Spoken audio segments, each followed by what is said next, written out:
प्रातः क्लास चल रहा था 1 मार्च 1968 शुक्रवार को 30 रुपीज की पहली लाइन में बात चल रही थी कि सात्विकता होती है, पवित्रता होती है तो ताकत बहुत ज्यादा होती है। नई दुनिया और पुरानी दुनिया कलयुग में पवित्रता की पावर कम हो जाती है तो ताकत भी कम हो जाती है।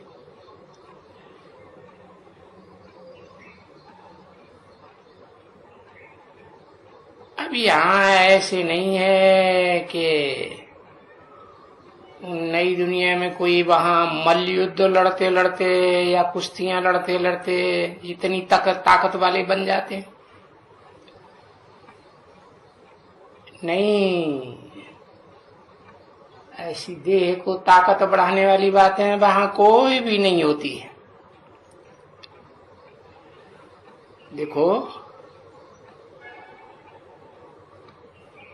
हर एक बात में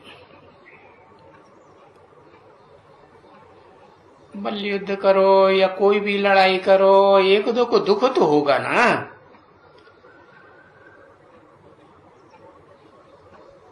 तो नई दुनिया में ऐसा दुख का कोई भी खेल वगैरह नहीं होता।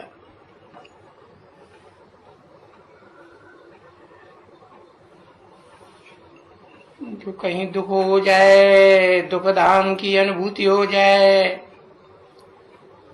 अरे उसका तो नाम ही है सुखधाम।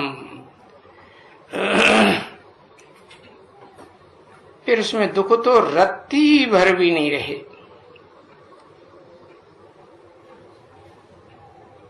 तो टेम्पटेशन है ना बच्चे। तो हम इतने सुख में जाते हैं जिसको कहा जाता है स्वर्ग का सुख, पैराडाइज, जन्नत। तो उसके लिए टेम्पटेशन। तो किस बात का टेम्पटेशन यहां देते हैं? पवित्रता का। तो पवित्रता के लिए समझाते हैं। वो भी ऐसे बैठ करके समझाते हैं।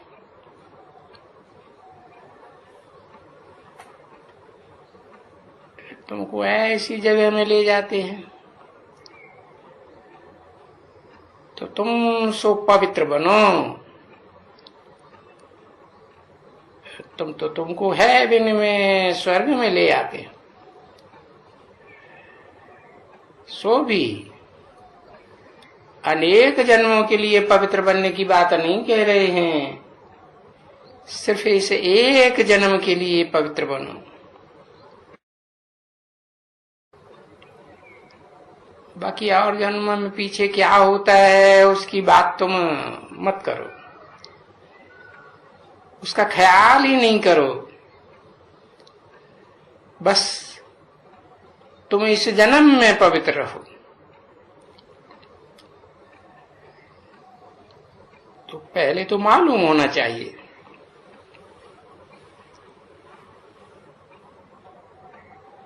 कि ऐसे पवित्र कौन रहते हैं। तो पवित्र बनाने वाला तो बाप है ना।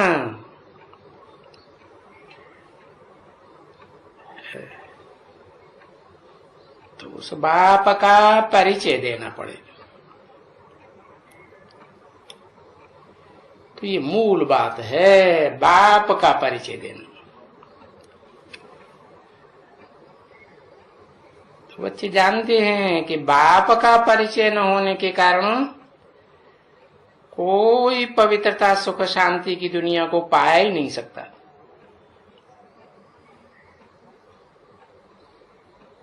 तो ये बाप का परिचय कहां से मिस हो गया है? कौन से शास्त्र से मिस हुआ? कहेंगे गीता शास्त्र से। तो बाप का परिचय तो बेहद के बाप का है। और अभी गाते तो सभी हैं कि बेहद के बाप से बेहद का सुख मिलता है। तो दो बाप हैं बेहद के, एक आत्माओं का बाप और एक मनुष्य सृष्टि का बाप।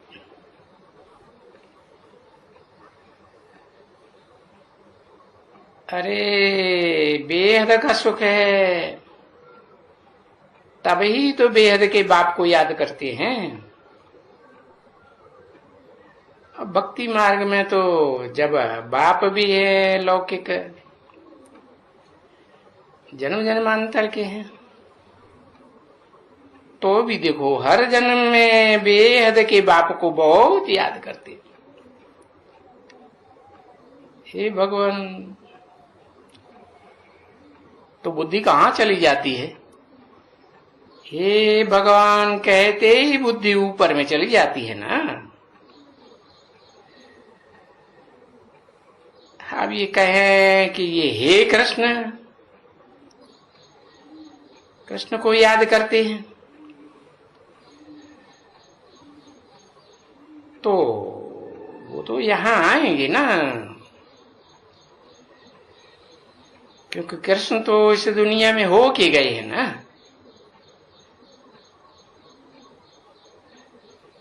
तो फिर वहां उनकी आत्मा जन्म जन्मांतर वहां से फिर यहां होके गई है।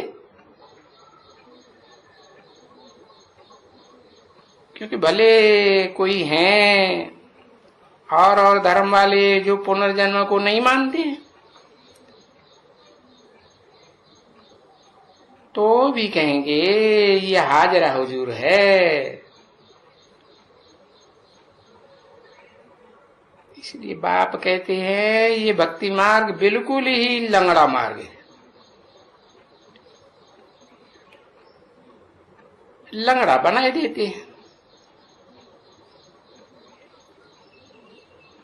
अपवित्रता से लंगड़े बन जाते हैं।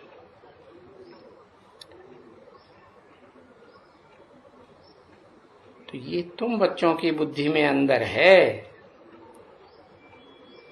कि जो पक्के हैं वो तो मजबूत हैं एकदम।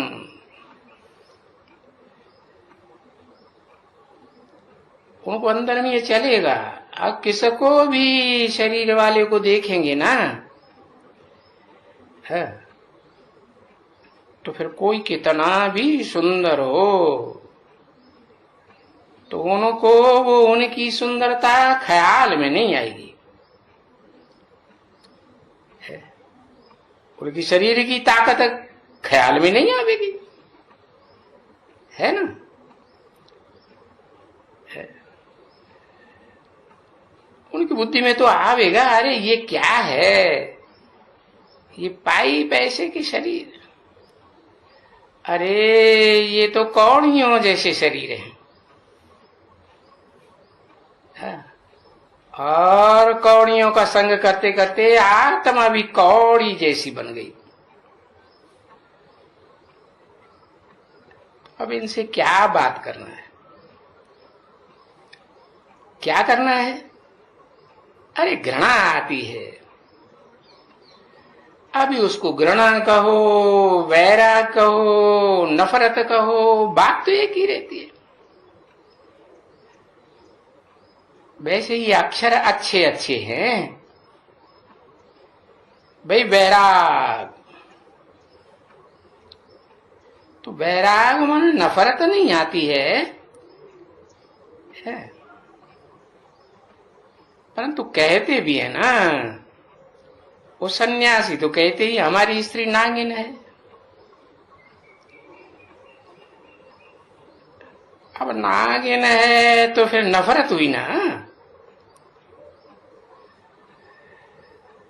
तो जरूर वो नफरत अक्षर फिर थोड़ा वो है, थोड़ा नीचा है। जैसे किसको कहो नालायक, है। ये क्या है? लायक नहीं है, ना लायक है। तो देखो ये कैसा ठंडा अक्षर है और वो कैसा तीखा अक्षर है। तो ये भी ऐसे ही है। उन सन्यासियों को भी नफरत आती है, ये नागिन है, ये ऐसे करती है, वैसे करती है। देखो ऐसे ऐसे अक्षर कह देते हैं ना।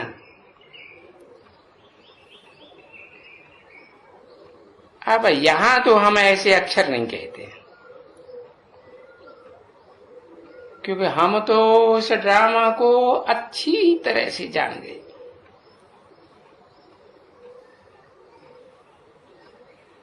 है क्योंकि उनको नागिन कहें। ये तो ड्रामा में भक्ति मार्ग के समय में, भक्ति मार्ग में तो ये होता ही है।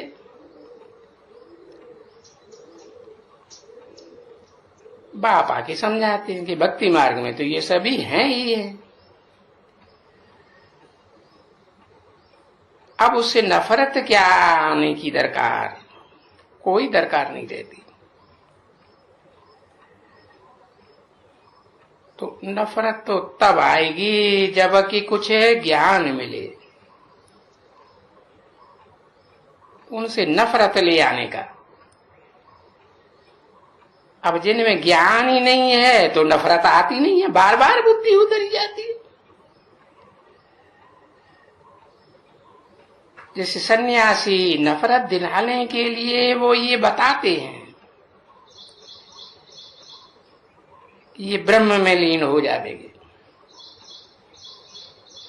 इसे दुनिया में तो ये है, ऐसे है, ये सब तम गुणी है, फलाना है, बहुत नफरत दिलाते हैं। काम विकार है, क्रोध है, और इनके कारण तो घर में बहुत दुखी होते हैं।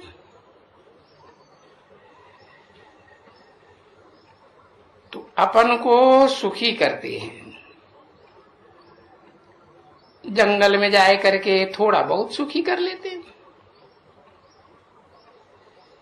बाकी ये तो बच्चे जान चुके हैं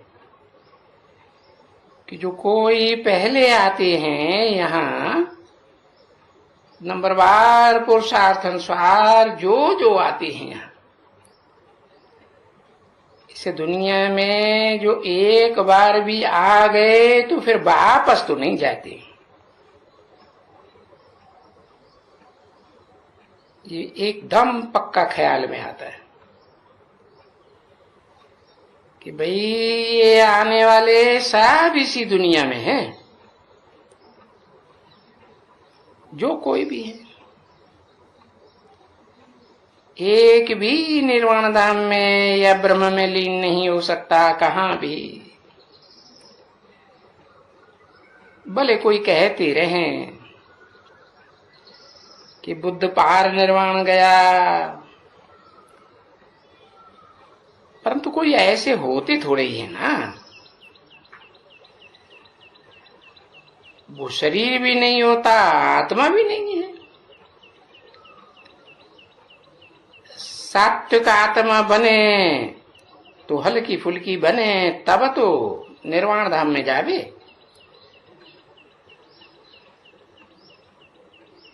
तो उनको क्या मालूम कि आत्मा ने कहां जाकर के जन्म लिया। ऐसे ही कह देते हैं पार निर्वाण गया,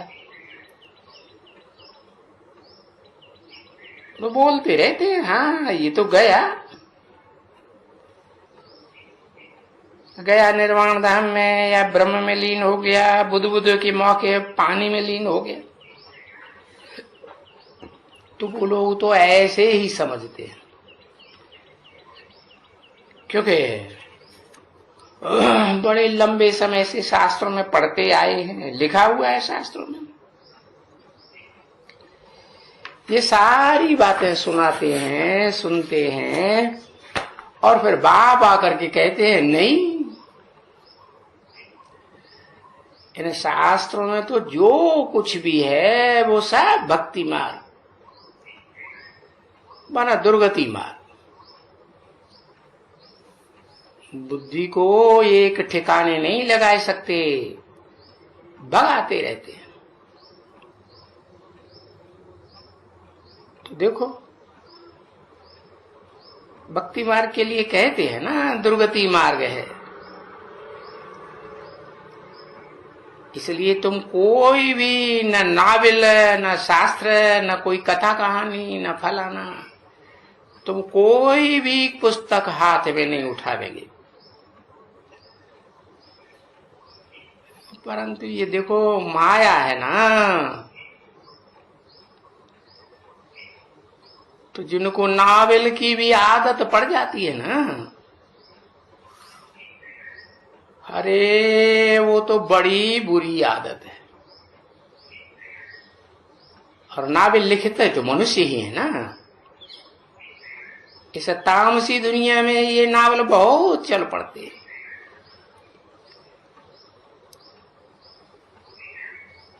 1 मार्च 1968 की प्रातः क्लास का चौथा पेज, चौथी लाइन। हमारे पास कई ब्राह्मणियां हैं जो अभी भी छिपा छिपा करके नावल पढ़ती है। तुम बच्चों को तो मालूम नहीं है, बाबा को तो मालूम रहता है कि छिपाई छिपाई करके वो नावल पढ़ती है। कि ज्ञान तो है पूरा ऐसे ही, जैसे बाबा कहा क्या, कुकड़ ज्ञानी। कुकड़ किसे कहते हैं? है? मुर्गा। हाँ, मुर्गा क्या करता है? सवेरे ही सवेरे अमृत वेले ज्ञान बांग लगाना शुरू कर देता है, दूसरों को जगाए देता है, खुद सो जाता है। तो ये कुकड़ ज्ञानी है।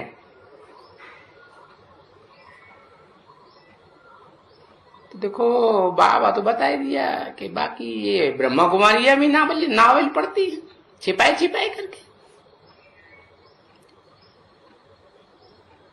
तो छिपा के रखती है ना। तो फिर जब रात होती है, सब सो जाते हैं, फिर वो बैठ करके है पीछे से आ जाती है नावल उनके हाथ में। अभी वो नावल पढ़ करके फिर नींद आवेगी क्या है? अब बताओ उनकी क्या दुर्गति होगी? गति होगी कि दुर्गति होगी? तो ऐसे भी यहां हैं, ऐसी आदत एक पड़ जाती है पक्की, तो फिर बिना पढ़े रह ही नहीं सकती है। और यहां तो कहा जाता है कुछ भी न हो है, ये सब कुछ पढ़ना लिखना सब बिसार दो। जो भी ये वेद शास्त्र पढ़े हुए हो वो सब भूल जाओ। ये जो लैंग्वेज पढ़े हुए हो, ये ABC की लैंग्वेज या साइंस की या कुछ भी हो, क्योंकि अभी बच्चों को कोई शरीर निर्वाह के लिए ये कुछ पढ़ना नहीं है। नहीं,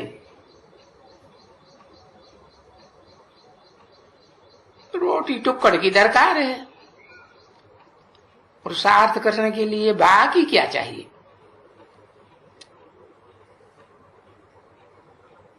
क्या कहेंगे क्या चाहिए? याद चाहिए। ये जो भी पढ़ाइयां हैं, ग्रामर वगैरह, ये सब मनुष्यों की बुद्धि में रहती तो है ना कि मैं फलाना हूं। पढ़ाई के आधार पर देह अहंकार तो रहता है ना। नहीं, यहां तो सिर पर पक्का है कि मौत खड़ी हुई है। तो हमको तो बाबा अभी सिर्फ टाइम देते हैं, बताए देते हैं। अभी और सभी कुछ छोड़ते जाओ, सारी बातें बल शरीर निर्वाह के लिए कुछ करो। बाकी जो स्कूल में जाते हैं पढ़ने के लिए तो बोलते हैं, वो पढ़ाते हैं। अब वो दुनिया में जो कुछ पढ़ाते हैं उनमें तुमको क्या फायदा होगा? इससे ये पढ़ाई पढ़ो ना, क्योंकि ये पढ़ाई तो ऊंच से ऊंच भगवान पढ़ाते हैं। और भगवान पढ़ाते भी हैं कितने समय के लिए काम आवेगी।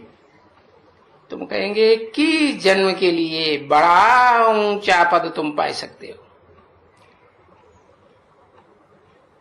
जा करके देवता बनेंगे।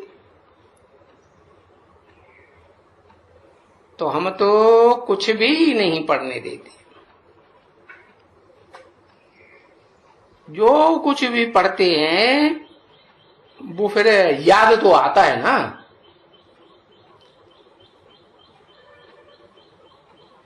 तो यहां तो इस पढ़ाई में कुछ भी पढ़ना करना नहीं होता है, कुछ भी याद नहीं करना है। अभी तो इसे दुनिया की सब बातों को भुलाना पड़ता है।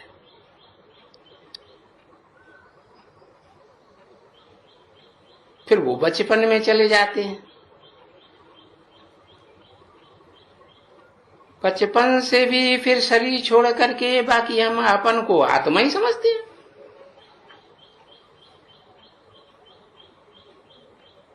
शरीर भी है, शरीर होते हुए भी हम समझते हैं कि हम आत्मा हैं। तो देखो, ये शरीर को देखते तो है ना। अब तुम भी देखते हो कि बाबा देखते हैं, परंतु देखते हैं इन आंखों से। परंतु वो जो बाबा ने दिव्य बुद्धि दी है कि नहीं, वो तो तुमको दिखलाया भी है दिव्य दृष्टि से कि नई दुनिया उनको देखने में आई। और फिर ये भी दिखाई पड़ा कि ये दुनिया तो विनाश हुई पड़ी है। तो फिर ये विनाश की दुनिया क्यों दिखाते हैं? ये शरीर खत्म हो जाता है। ये शरीर भी तो दुखदाई है ना। इनसे बाकी अब क्या लेना है? तो बुद्धि में आता है ये दुनिया तो जैसे कब्रिस्तान है। उस गीता में भी अक्षर है ना कि ये जो कुछ भी देखते हो वो सब खत्म होना है, कब्रिस्तान बना पड़ा हुआ है।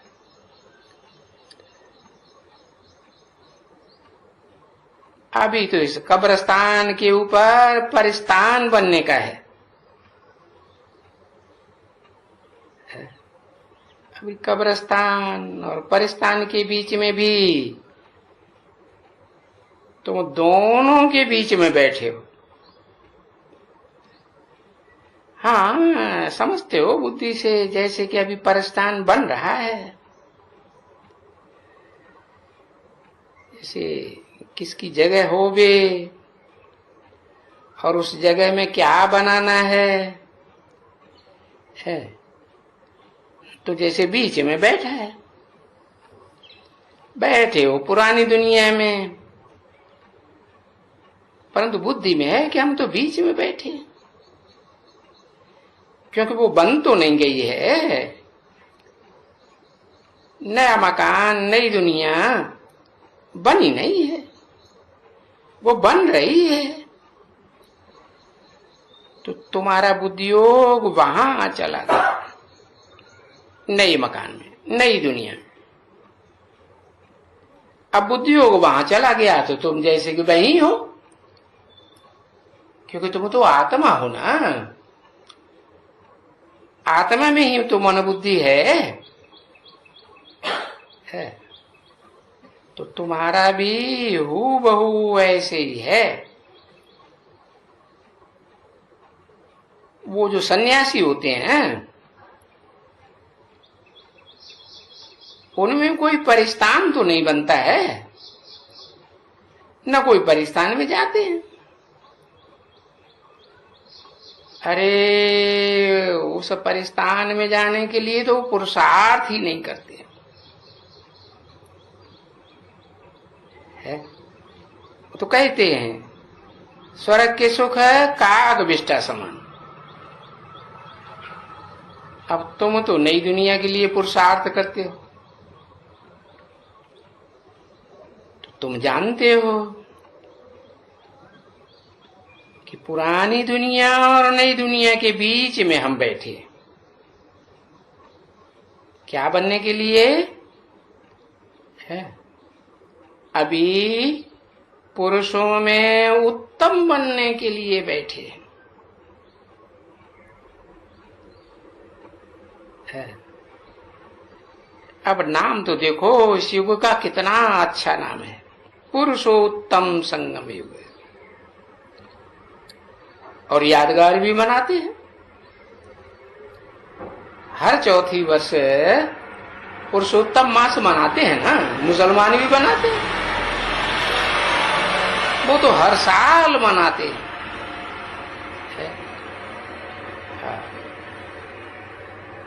तो बनने के लिए ये पुरुषोत्तम युग है। ये पुरुषोत्तम युग का तो किसी को मालूम ही नहीं है, कुछ भी नहीं मालूम। भले कहते हैं पुरुषोत्तम मास, पुरुषोत्तम वर्ष,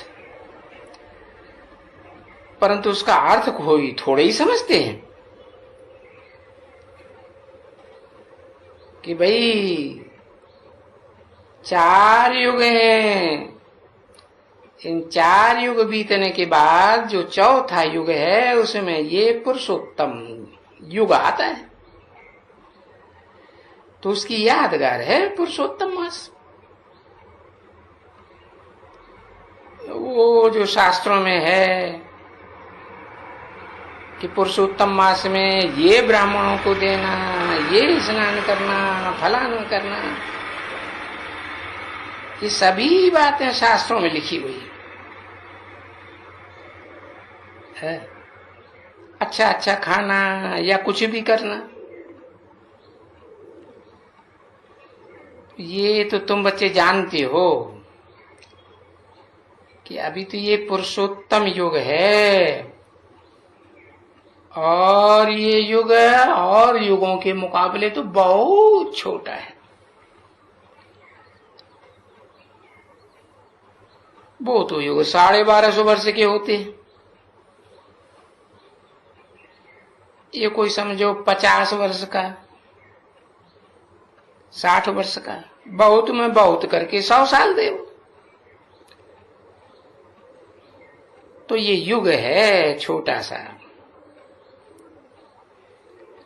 है। तो उस युग में भी समय में थोड़ा टाइम तो मिलता है ना, तो हो सकता है किसको महीना 2 महीना भी मिले, तो वो तो पिछाड़ी में देरी से आवेंगे ना। है इस यूनिवर्सिटी को, इस कॉलेज को ज्वाइन ही देरी से करेंगे, वो तो देरी से करेंगे, और तुम तो देखो पहले ही आ गए हैं। तो जानते हो कितना समय ये याद करते करते माथा है मारते मारते, अब देखो याद तो ठहरती नहीं है ना, माया बार बार घड़ी घड़ी भुलाई देती है, क्योंकि इस दुनिया की अनेक चीजें सामने आती हैं। ये बाबा खुद सभी बातें कहते हैं। बाबा तो खाने बैठता हूं, एक दो गिट्टी खाता हूं, भूल जाता हूं, क्या क्या याद आ जाता है। नहीं तो बाप को तो रात दिन याद कर सकते हो, सोते हुए, जागते हुए, चलते फिरते, परंतु भूल जाते हैं, या तो फिर बैठे बैठा ही नींद आ जाती है।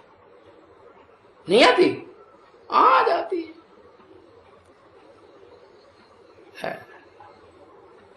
बाकी तो सारा दिन बाप याद रहते हैं। कब? अंत में ऐसी स्टेज तुम बच्चों की हो जाएगी,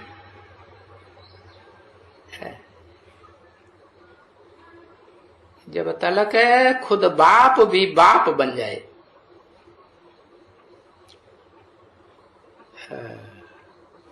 ओम शांति।